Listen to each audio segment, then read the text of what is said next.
46% পোৱাজনৰ নাম আহিছে। সেইকাৰণে কৈছোঁ তোমালোকৰ নম্বৰ যদি কম আছে তোমালোকে প্ৰথমখন তালিকাতেই পাই যাবা। ইয়াতে 50% পোৱাজনৰ নাম আছে, 46% পোৱাজনৰ নাম ইয়াতে আহে। স্মাৰ্ট পৰ্টেলত তোমালোকৰ মেৰিট লিষ্টত নাম আছে নে নাই কেনেকৈ জানিব পাৰিবা। তাৰ কাৰণে ভিডিঅ'টো সম্পূৰ্ণকৈ চাবা আৰু যদি চেনেলটো তোমালোকে নতুনকৈ আহিছা চেনেলটো ছাবস্ক্ৰাইব কৰি ল'বা। যিহেতু তোমালোকে যিমানকেইটা আবেদন কৰিছা, যিমানকেইটা কলেজত আবেদন কৰিছা, যদি কলেজৰ আণ্ডাৰত মানে যদি তোমালোকৰ ঘৰৰ ওচৰত থকা কলেজ হয় তেনেহ'লে কোনো কথা নাই, তোমালোকৰ যিমানখিনি মাৰ্ক থাকক বা নাথাকক তোমালোকে তাতে তোমালোকে চিলেকশ্যন পাবাই, তাতে তোমালোকৰ মেৰিট লিষ্টৰ নাম আহিবই।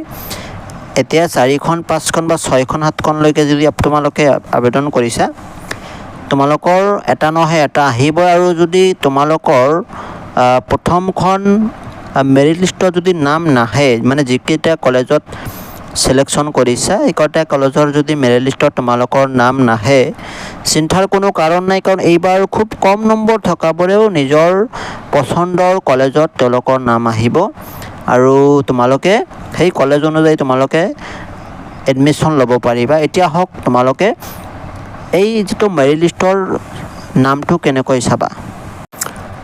ইয়াতে চোৱা, যিটো বিলাচীপাৰা কলেজৰ আণ্ডাৰৰ যিখন মেধা তালিকা তোমালোকে চাই আছা, ইয়াতে তোমালোকে নিজৰ নম্বৰ চোৱা। প্ৰথম তোমালোকে ইয়াতে যিবোৰ নাম চাই আছা ইয়াৰে নম্বৰবিলাক চোৱা, কিমান নম্বৰ পাইছে, 91% পাইছে। আৰু যদি তলত চোৱা একেবাৰে কম নম্বৰ থকা সকলৰ নামো ইয়াতে আছে। ইয়াতে চোৱা 46 বা 45% পোৱাজনেও ইয়াতে তেওঁলোকৰ নাম আহিছে। আৰু ইয়াতে নাম চাওক, ইয়াতে জুলিফা বেগম আছে, নুপুৰ দে, মানে ইয়াতে কোনো ধৰণৰ কাষ্টৰ কথা নাই, সকলোবিলাকৰ নামেই আছে। আৰু ইয়াতে জেনেৰেল চাওক, ইয়াতে কাষ্টবিলাক জেনেৰেল আছে। ইয়াতে জেনেৰেলৰ 46% পোৱা আৰু যিটো ইয়াতে চাই আছে এই 45% পোৱাজনেও ইয়াতে তেওঁলোকৰ মেৰিট লিষ্টত নাম আহিছে। ইয়াতে চোৱা 36% পোৱাজনৰ নাম আহিছে। সেইকাৰণে কৈছোঁ তোমালোকৰ নম্বৰ যদি কম আছে তোমালোকে প্ৰথমখন তালিকাতেই পাই যাবা। ইয়াতে 50% পোৱাজনৰ নাম আছে, 46% পোৱাজনৰ নাম ইয়াতে আহে, তোমালোকে দেখিছা। এতিয়া কথা হৈছে তোমালোকে নিজৰ কলেজৰ মেৰিট লিষ্টটো কেনেদৰে চাবা, তোমাৰ মেৰিট লিষ্টৰ নাম আছেনে নাই কেনেদৰে চাবা। যদি তোমাৰ কলেজৰ যিখন নাম আছে সেই নামটো ইয়াতে চাওক, যিটো এই গুগল ক্ৰম আছে তাতে গৈ তোমালোকে নিজৰ কলেজৰ নামখিনি লিখি ইয়াতে মেৰিট লিষ্ট বুলি চাৰ্চ কৰি দিবা। আৰু মই যিদৰে চাৰ্চ কৰিছোঁ তোমালোকে ঠিক একেদৰে চাৰ্চ কৰি দিবা। আৰু প্ৰথমখন যি ইণ্টাৰফেচ খোল খাব এই ইণ্টাৰফেচৰ ইয়াতে তোমালোকে ক্লিক কৰি চাবা।